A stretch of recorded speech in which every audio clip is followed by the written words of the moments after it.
Você já viu? Veio junto fio, hein? E aí, quem tava com saudade? Nossa! Quem tava com saudade aí? Nossa, pelo amor de Deus. 3 meses, hein? 3 meses. Dezembro, janeiro, fevereiro. Quantas coisas aconteceram em 3 meses? Muita coisa, pouca coisa? Muita coisa, pouca coisa? O que aconteceu? Fala aí. Fala aí, gente. Muita coisa, pouca coisa? Muita coisa. O que aconteceu? Muita coisa. Conta uma só. Vou ficar na luz. Fico aqui, ó. Fico na luz. A gente tem agora o desafio de falar, ou de tentar falar, onde está Deus.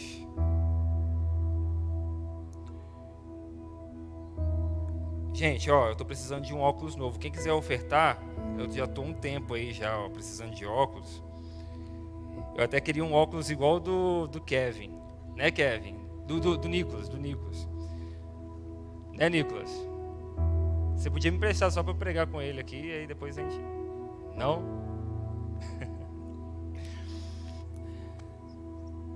A pergunta é uma pergunta difícil. E normalmente a gente faz ela quando a gente ou passa dificuldade, ou a gente está ainda novo na fé. Quem é Deus? Ou então uma situação terrível acontece. Quantos já passaram por situações terríveis? Cara, que coisa terrível. Poucas pessoas. Que bom. Isso é bom. A vida é boa de vocês, então. Glória a Deus por isso. Mas normalmente nas situações mais difíceis, nas dificuldades, no luto, na ansiedade, nas nossas crises, nos dias que a gente tem que fazer escolha. Como é difícil fazer escolha, né? Aí a gente fala assim: Deus, qual que é a sua vontade? E aí a gente fica naquela. Que dificuldade. E aí o que o crente normalmente faz? Deus, me dá um sinal.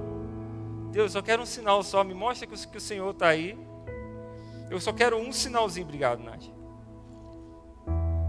Eu só quero um sinal de que o Senhor existe. Aí passou uma estrela cadente. Você falou: ah, agora eu vi que Deus ali. Pode ser. Quando eu fui começar a namorar a Sara, eu falei assim: Deus, me dá um sinal de que é ela. Naquelas orações, né? Ó, varão, vai olhando aí, varão. Naquelas orações que a gente faz, sabe aquela oração de começo de namoro? Se você está querendo namorar alguém, procura primeiro o seu pai e sua mãe. Depois procura o líder da juventude para a gente, entendeu? Trocar uma ideia. E aí depois a gente ora junto. E aí nas orações que eu fazia, eu falava assim: Deus, me dá um sinal para ver se é ela mesmo. Aí o que Deus fazia? Não sei se... Cara, eu não sei. Eu só sei que a gente chegou na cidade, em Niterói, eu, minha irmã, meus pais, a gente chegou em Niterói. Eu fui alugar a casa do pastor Moacir. Ele estava saindo da casa e eu fui alugar a casa dessa pequitinha aqui. Ela estava lá deitadinha vendo Sessão da Tarde, entendeu? Aí eu vi e falei: tá vendo Sessão da Tarde. Entendi. Bacana e tal, não sei o quê. Tava vendo Sessão da Tarde.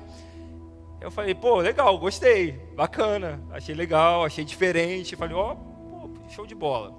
E aí, falei: cara, Deus, será? Que pode ser? Deus, me dá um sinal. Aí eu fui... Óbvio, estava de mudança, fui mudança de escola também, né? Quem era da minha sala? Cara, era da minha sala. Era da minha sala, tava lá, falei: caraca, Deus, como assim, cara? Sensacional, top demais. O Senhor tá no esquema aí. Aí eu falei: Deus, agora meu pai pastor, vamos para uma igreja, né? Quem era da igreja? Caraca, era Sara, mané. Sara estava em todos os lugares, pô, entendeu? Toda hora. Eu tocava guitarra. Quem cantava na banda? Sara. Falei, cara, Deus, pô, glória a Deus, cara. Glória a Deus, top demais. Deus dando sinal. Mas por que eu tô falando isso? Porque em momentos de escolha a gente pergunta, onde que está Deus? Onde está Deus nisso? Onde está Deus naquilo outro? E é difícil no mundo que a gente vive a gente não buscar essas respostas, porque perguntas a gente faz, mas ir atrás das respostas é muito complicado. Porque se você pergunta assim, onde que está Deus? Eu tenho certeza que um amigo seu ou qualquer outra pessoa vai falar para você, cara, Deus não existe. Como assim, onde está Deus? Deus não existe. E se você não for atrás das respostas, você não vai obter a sua fé. A fé, ela vem a partir de respostas, e respostas na palavra de Deus.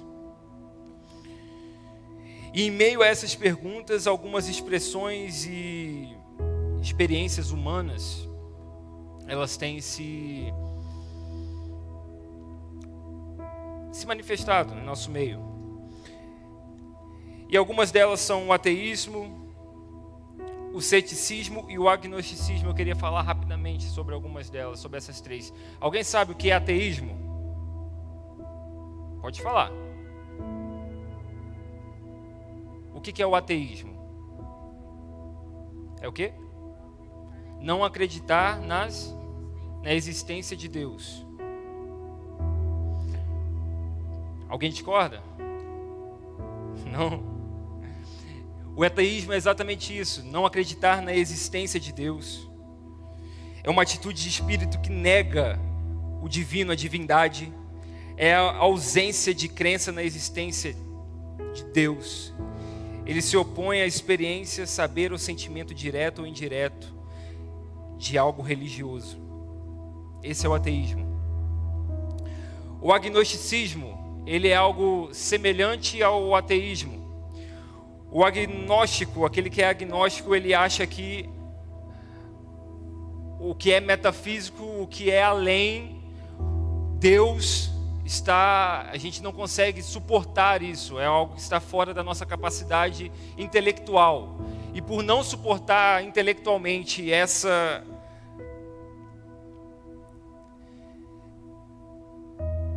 caracterização de Deus, o agnóstico, ele prefere ficar em cima do muro. Ele não crê, mas também não descrê que Deus existe. Ele fica em cima do muro. Esse é o agnóstico. E o ceticismo. O cético é aquele que é incrédulo. O cético é aquele que tem a incredulidade como marca. Esse é o cético. É aquele que não pode atingir, ele não tem nenhuma certeza a respeito da verdade. E essa é a incredulidade. O ateísmo, ele vai falar para você assim, ó, Deus não existe. Deus, onde Deus está, Deus não está em lugar nenhum. Esse é o ateísmo, isso que o ateu vai falar para você. Deus não está em lugar nenhum.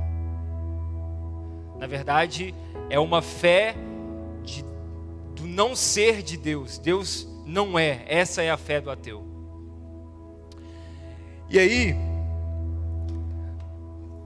Paulo, ele também viveu em um mundo conflituoso. E no mundo conflituoso, que era o mundo bíblico, era um mundo de vários deuses. Enquanto a gente tem o ateísmo, enquanto a gente tem o ceticismo e o agnosticismo como uma forma de uma inexpressão de Deus, Paulo, escrevendo aos Colossenses, ele enfrenta uma multiplicidade de deuses, deuses pagãos, vários deuses. E assim como Paulo tinha a necessidade de afirmar que havia só um Deus, nós também temos essa necessidade de afirmar que há sim um Deus. Em contextos diferentes, mas nós temos a responsabilidade, enquanto cristãos, enquanto igreja, de falar que Deus se manifesta no universo, se manifesta no mundo. Ele está no mundo e não está indiferente ao que está acontecendo. E eu queria abrir com vocês Colossenses, capítulo 1, versículo 15. Queria que você deixasse aberto isso. Colossenses, capítulo 1, versículo 15. Eu vou tentar ser bem breve. Nós temos cantina, nós temos um pastelzinho top. Eu sei que vocês estão com saudade de conversar, mas eu queria que vocês prestassem atenção nessa palavra que eu tenho certeza que é para o seu coração.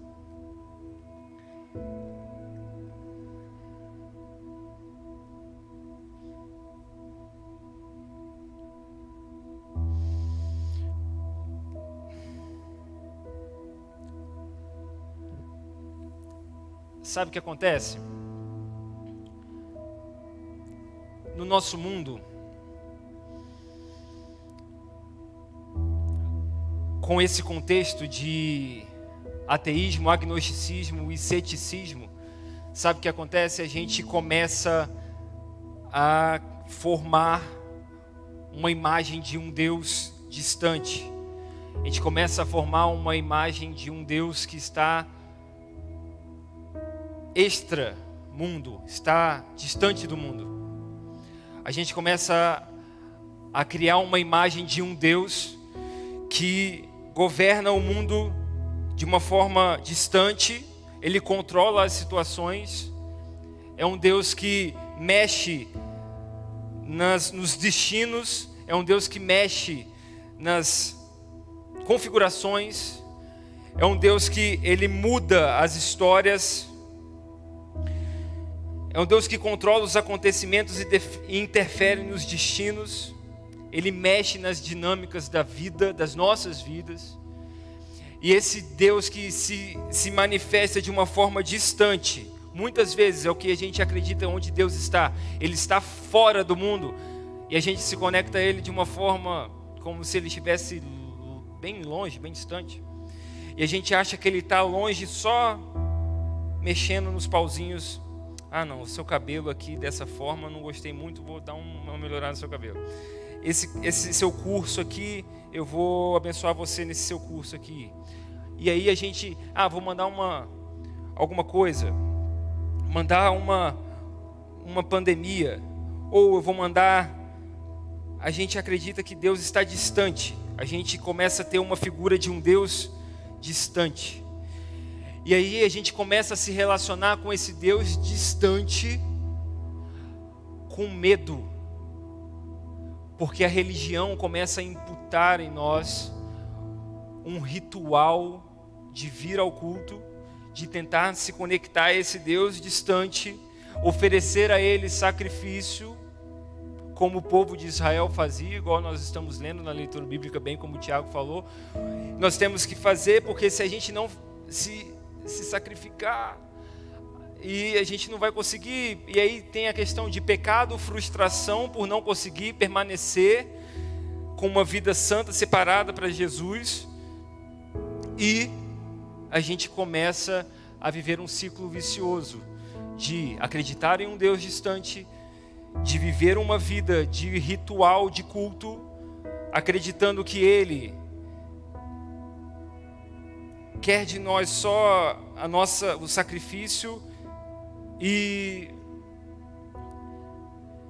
essa frustração, e começamos a viver essa doutrinação religiosa e não nos relacionamos com esse Deus que é muito presente. Ele não é um Deus distante. Ele governa sim as nossas vidas. Ele tem o controle. Ele pode mudar as situações, mas Ele está presente nas nossas vidas. Está muito presente. Está muito presente. E onde será que Deus está? Eu queria ler isso com você. Colossenses capítulo 1, versículo 15.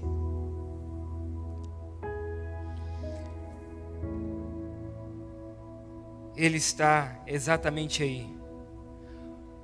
O Filho é a imagem do Deus invisível e é supremo sobre toda a criação, pois por meio dele todas as coisas foram criadas, tanto nos céus como na terra, todas as coisas que podemos ver e as que não podemos, como os tronos, reinos, governantes e as autoridades do mundo invisível.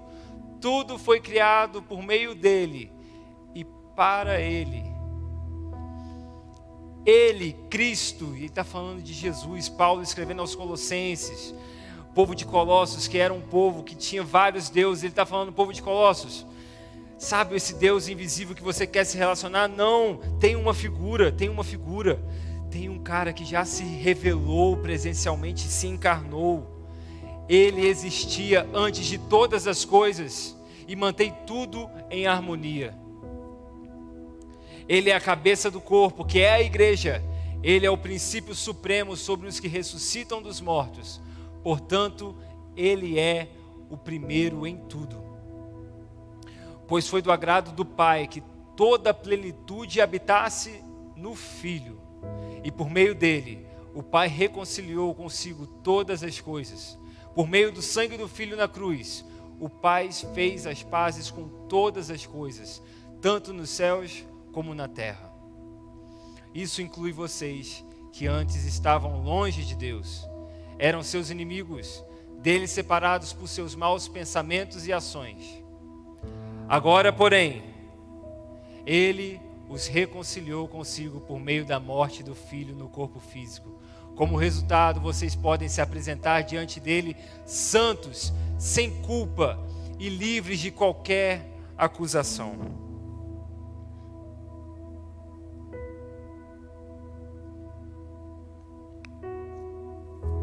Desde que continuem alicerçados e firmes na fé, sem se afastarem da esperança do Evangelho, que vocês ouviram e que tem sido proclamado a todos os que estão debaixo do céu. Esse é o Evangelho do qual eu, Paulo, me tornei ministro. Jesus, ele veio para mostrar para mim e para você que ele é a representação de Deus na terra. Quando Jesus, ele vira no templo e vê aquela cena dos mercadores ali, e ele vira e fala, olha, e Jesus, ele pega, na verdade, e sai virando, e sai galinha, pombo voando, sai carneiro correndo, sai o povo, todo mundo correndo, e aí Jesus apavora todo mundo, e aí ele vira e fala assim, olha, isso aqui não é o templo, vocês transformaram o templo do meu Pai. Vocês transformaram o significado do sacrifício, vocês desvirtuaram. Agora o sacrifício para vocês é uma questão de lucro, é uma questão de mercado. Vocês estão vindo aqui, não sei se vocês sabem, mas o povo de Israel, eles se organizavam em sacrifícios. E eles, como uma forma de redenção dos seus pecados, eles tinham que ter os animais, e lá no pátio do templo era o local onde era vendido esses animais. Então, imagina hoje, aqui fora, você precisaria vir para comprar o seu carneiro para oferecer como sacrifício, ou a sua pombinha, você ia ter que comprar uma pombinha e entregar para o sumo sacerdote para que ele fizesse o sacrifício. E que você pudesse então ser perdoado pelo seu pecado. E aí, essa configuração religiosa transformou isso como uma forma de mercado, uma lógica de mercado de lucro. Eles estavam ali com esse sentimento, com essa motivação de procurar o lucro. E aí Jesus fala assim, vocês transformaram o templo num covil de ladrões. É isso que vocês transformaram o templo.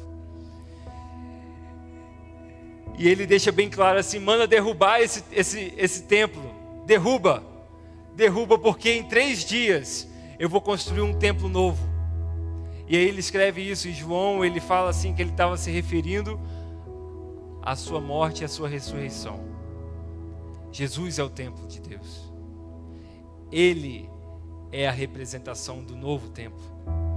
Foi uma transformação para a época. O templo de que Salomão havia feito em 46 anos, tudo aquilo viria abaixo para que em Cristo a gente pudesse ter uma nova dimensão na nossa mentalidade do que é ser templo de Espírito Santo. Uma nova dimensão, uma nova mentalidade sobre o que é ser sacrifício, o que é o sacrifício. E aqui ele escreve, no versículo 15, ele fala que ele é a imagem do Deus invisível. Os ateus falam que Deus não existe, mas aqui nós estamos falando que Jesus é a imagem do Deus invisível. Invisível é diferente de inexistir, é diferente de ser ausente. Ele existe, ele se faz presente no corpo de Jesus. Ele está no universo e se faz presente no nome de Jesus. Ele é o alfa e ele é o ômega, ele é o início, ele é o fim, ele é o fundamento de todas as coisas, ele é a pedra angular. É esse Jesus que nós viemos aqui adorá-lo. É esse Jesus que nós abrimos a palavra e acreditamos que Deus se fez presente e se faz presente na pessoa, no nome de Jesus. Se você se perguntar, onde está Deus? Cara, olha para Jesus, olha para a palavra. Ele se encarnou no meu e no seu lugar e se sacrificou no nosso lugar. Deus está em Jesus. Que verdade maravilhosa que nos liberta. Deus está em Jesus. Não fica procurando. Eu quero um sinal. Deus está em Jesus. Ele criou. Em Gênesis capítulo 1 fala que Deus, o Espírito de Deus estava sobre a terra que era sem forma e vazia. E Ele criou o ser humano com a intenção de ter um relacionamento. E após a queda, veio Jesus, e em Jesus nós temos a imagem perfeita. Nós somos criados à imagem e semelhança de Deus, amém? Quem é criado à imagem e semelhança de Deus? Nós somos criados. Mas Jesus é a imagem perfeita de Deus. Ele é a imagem, Ele é a face perfeita de Deus. Aquele que não errou, aquele que não teve erro, pecados. Essa foi a representação. O Deus se encarnou em Jesus.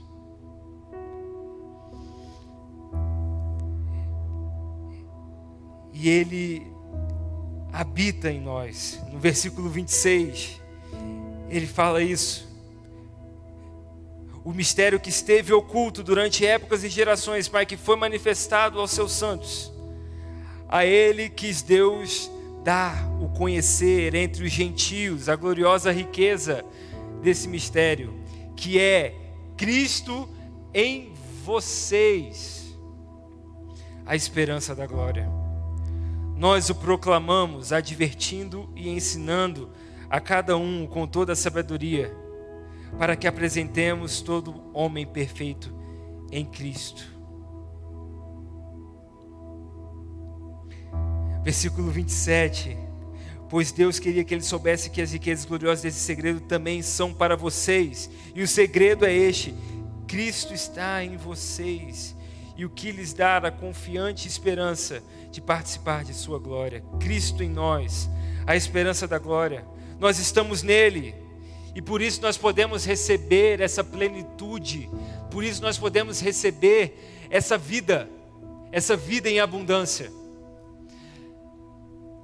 E aí você vai se perguntar, onde que está Deus? Se Deus está aonde? Fala alto. Mais alto. Deus está em Jesus. E Jesus está em...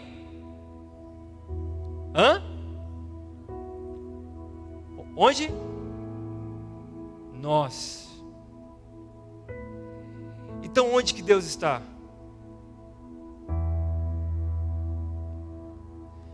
Em nós. Óbvio. Óbvio. Se Deus está em Jesus, e no versículo 27 que Cristo em nós é a esperança da glória, Deus está em cada um de nós. Isso é maravilhoso.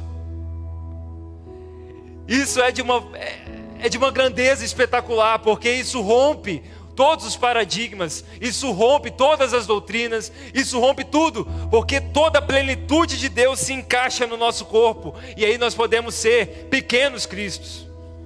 Nossa, que coisa maravilhosa! Cristo em nós, a esperança da glória. E aí Paulo escreve isso porque ele enxerga que isso aqui, ó, cada um de nós aqui, um cristinho, um Cristo lá na faculdade, um Cristo lá no trabalho, um Cristo lá no trabalho de engenharia, lá fazendo lá os projetos, fazendo tudo, virando, todo mundo xingando, e aí os caras falam, pô, cara, que negócio difícil e tal, não sei o quê.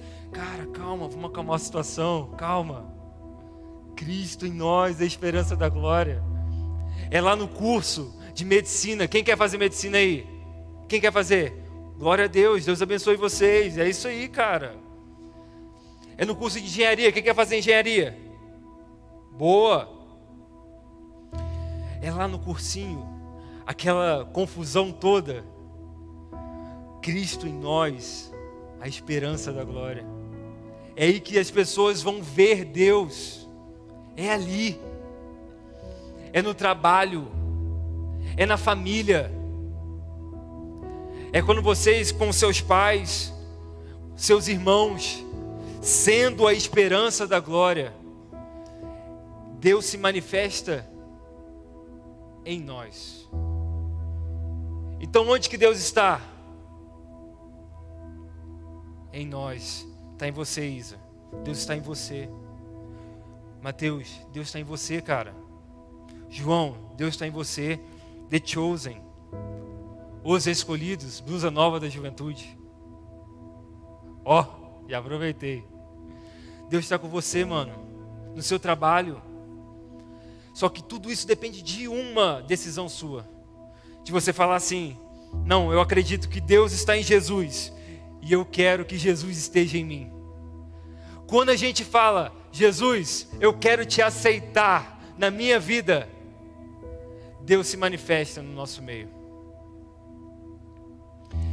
E aí a gente começa a viver coisas maravilhosas, porque a mão dele vai estar na nossa vida.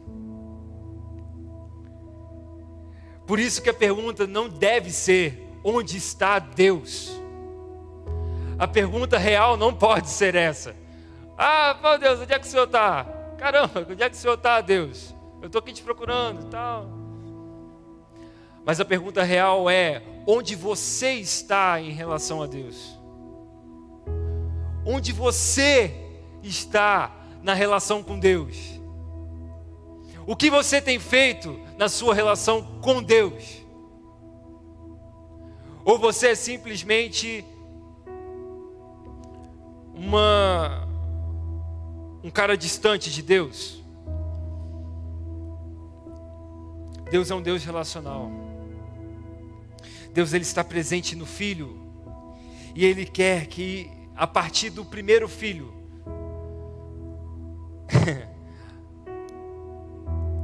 do segundo Adão, digamos, a partir de Jesus, venham vários outros filhos, vários outros Cristos.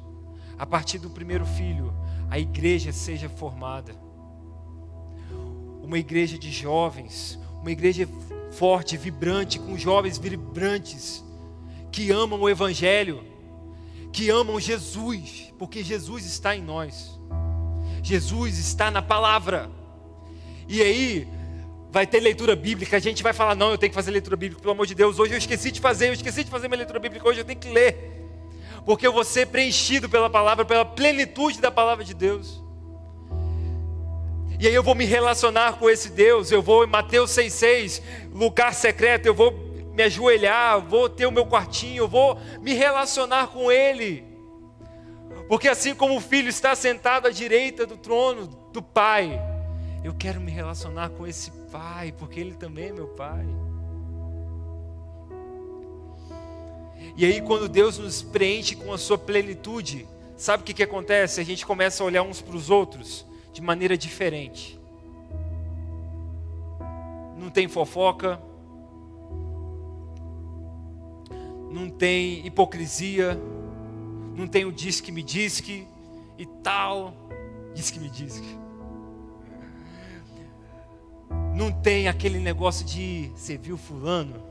Cara, você viu, não sabe nem o que está fazendo na vida dele, olha lá. E aí você começa a perceber que a partir de você é que podem fluir vida, pode fluir rios de água viva. É a partir de você, então você começa a mudar a sua mentalidade, a renovar pela renovação da sua mente, transformar pela renovação da sua mente, porque você entendeu que a partir de você as relações interpessoais precisam mudar. E aí você transforma, você começa a enxergar o outro de uma maneira diferente. Porque você está se parecendo cada vez mais com Jesus. Quem quer parecer com Jesus? Cara, eu quero muito parecer com Jesus.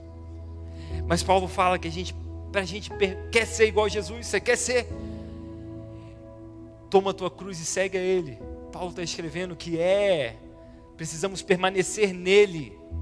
Deus está em nós se nós permanecermos nele. E aí a gente consegue perceber, então, entender que Deus, Ele está presente no mundo em Jesus e em Jesus. Se Jesus não estiver em nós, Deus não vai estar no mundo. Aí realmente vai ter ateu, vai ter agnóstico, vai ter o cético, porque se a igreja não se manifestar e manifestar a glória de Deus no mundo, no universo, realmente o vazio de Deus vai existir. E as pessoas nunca vão conhecer esse Deus maravilhoso a quem nós servimos e acreditamos que nos deu a vida em abundância.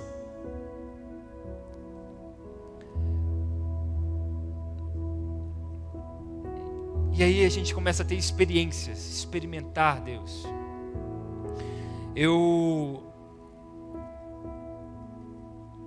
Minha mãe faleceu quando eu tinha 20 anos, 22, não lembro.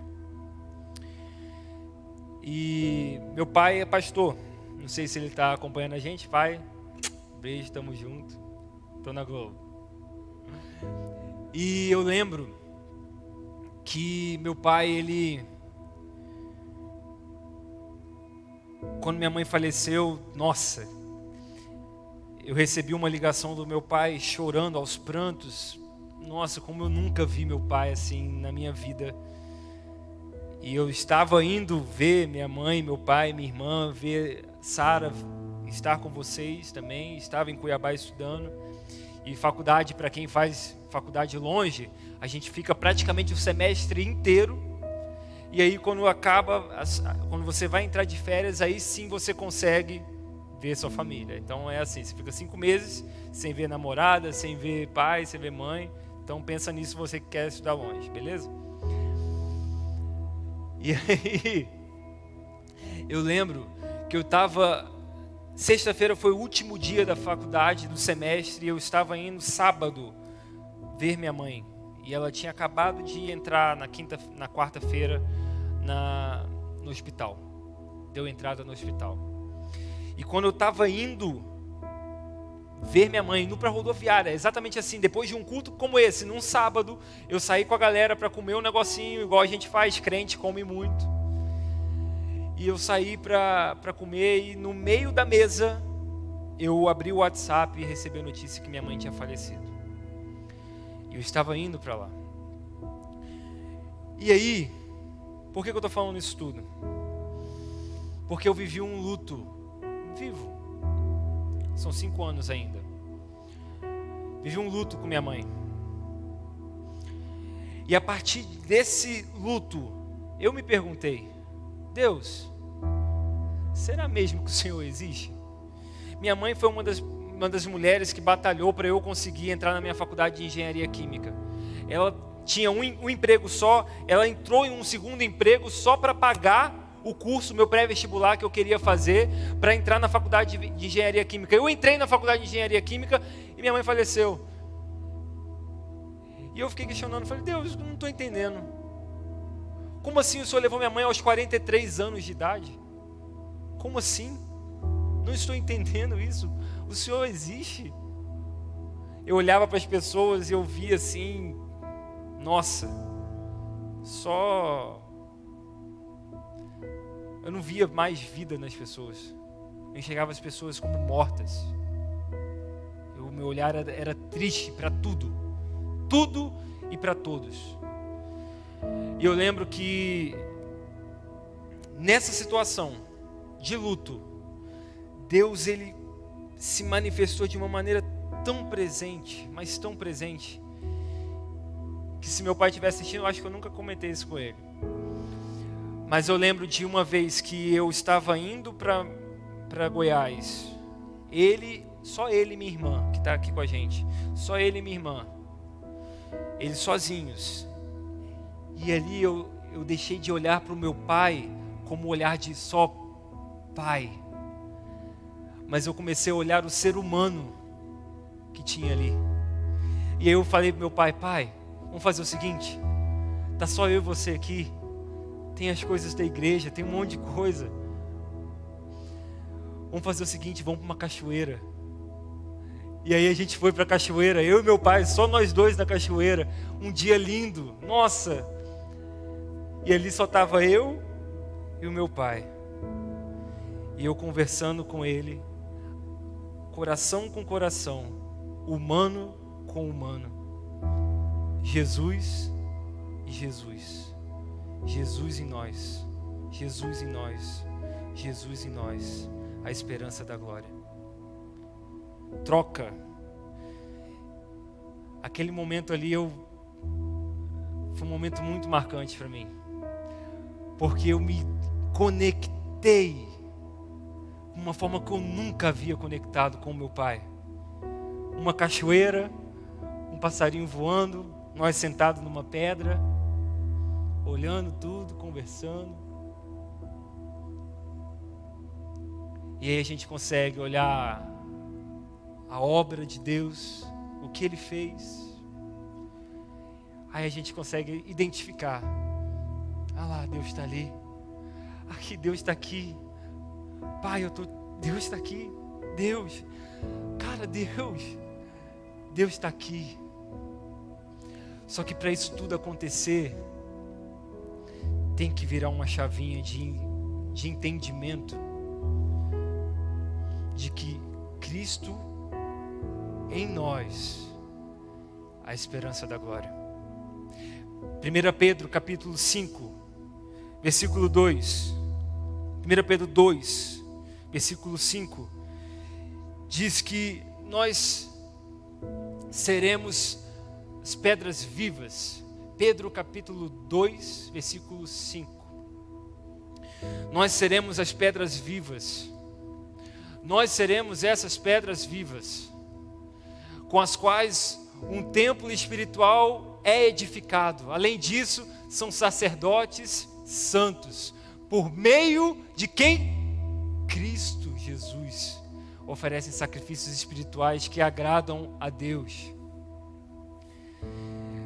E aí, lá no meio das pedras mortas, uma pedra viva vai e pimba, pega na outra pedra, e a pedra começa a ter vida. E essas pedras se conectam à pedra angular, que é Jesus. E aí a gente consegue construir o templo de pedras vivas a partir do movimento das pedras de cada um de nós.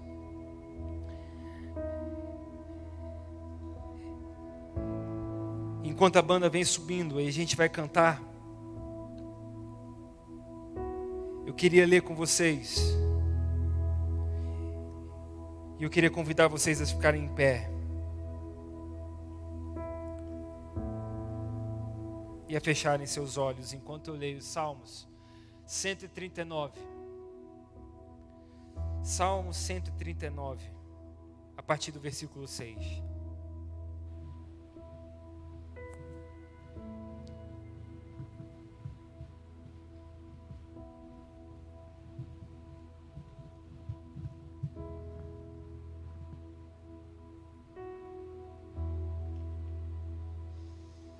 Salmo 139, a partir do versículo 6.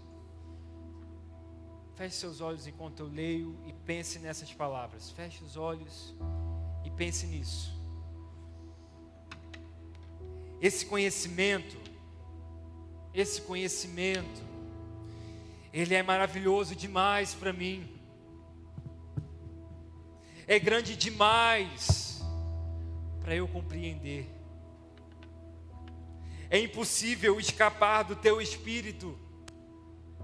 Não há como fugir da tua presença. Se eu subo aos céus, lá estás.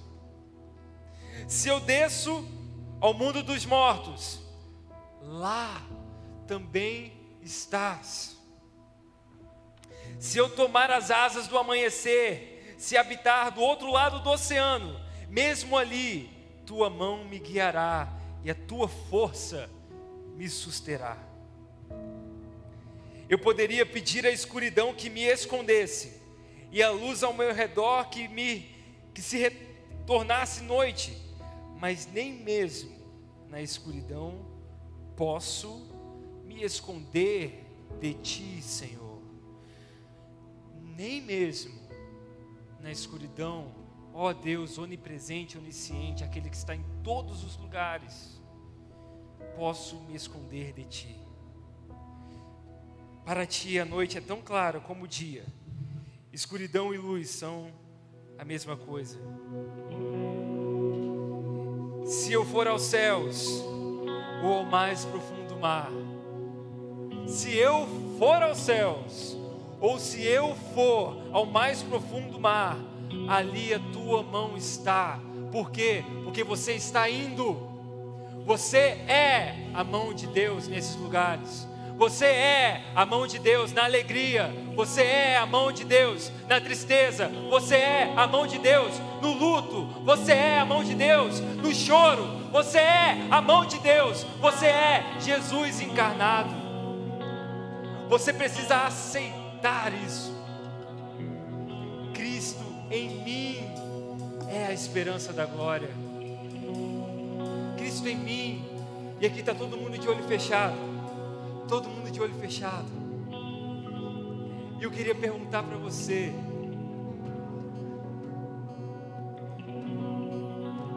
se você aceita Jesus em você ser a esperança da glória. Nessa noite, se você chegou aqui essa noite vivendo distante de Deus, perguntando: Senhor, onde o Senhor está? Onde será que o Senhor está? Saiba que Ele pode estar em você. Nesse momento eu vou perguntar uma simples pergunta. Você não precisa vir aqui à frente. Eu só quero saber quem quer aceitar a esse Jesus que morreu pelos seus pecados, se sacrificou por você e fez com que com Ele nós pudéssemos ser reconciliados com o Pai e voltarmos à vida em abundância. Está todo mundo de olho fechado em espírito de oração. É só uma questão de entre mim e você, para que a gente possa ter esse comprometimento e a gente possa estar orando junto. Você pode fazer só um sinal com sua mão, falando: eu quero. Amém. Pode abaixar, amém. Pode abaixar, amém. Pode abaixar. Pode abaixar sua mão, amém. Pode abaixar sua mão. Quantos querem tomar essa atitude de falar: Senhor, eu quero que a tua mão esteja em mim, através de mim? Levante sua mão e fala: Senhor, eu quero aceitar o Senhor como meu único, suficiente Salvador. Amém, pode abaixar sua mão, pode abaixar, amém, querida. Eu quero me entregar ao Senhor, porque eu entendo que o Senhor se manifesta em mim. Mas alguém quer aceitar a Jesus essa noite, tomar essa decisão? Vamos orar. Senhor, eu te agradeço, a Deus, porque a Tua palavra, ela é viva e eficaz. E a partir da Tua palavra, a palavra de Deus, a palavra do Deus que é maior do que tudo e que todos, e que na obra de Jesus ali na cruz, se encarnou e manifestou isso para mim, para os meus amigos e irmãos aqui essa noite. A partir de Jesus nós podemos ter vida e vida em abundância. Obrigado, Deus, pelo Teu sacrifício, Jesus. Obrigado porque nós somos habitação, morada, nós somos templo do Teu Espírito Santo, Deus. Nós somos o agir do Senhor nesse mundo. E quando o mundo perguntar, onde está Deus? Eu vou poder virar e falar, olha para mim, eu represento Deus. Eu sou um agente de transformação, eu sou um pequeno Cristo, eu sou como Jesus, eu estou no processo de ser cada vez mais parecido com Ele. Nos transforme cada vez mais, Senhor. Queremos ser cada vez mais parecidos com o Senhor. E que cada decisão aqui nessa noite, cada mão levantada aqui, não possa ser em vão. Não possa ser em vão, mas possa ser a partir de hoje uma tomada de atitude, uma tomada de decisão para ser cada vez mais parecido com Jesus. Obrigado, Senhor, pela Tua presença em nosso meio. Obrigado, Pai. Nós te agradecemos. Em nome de Jesus. Amém.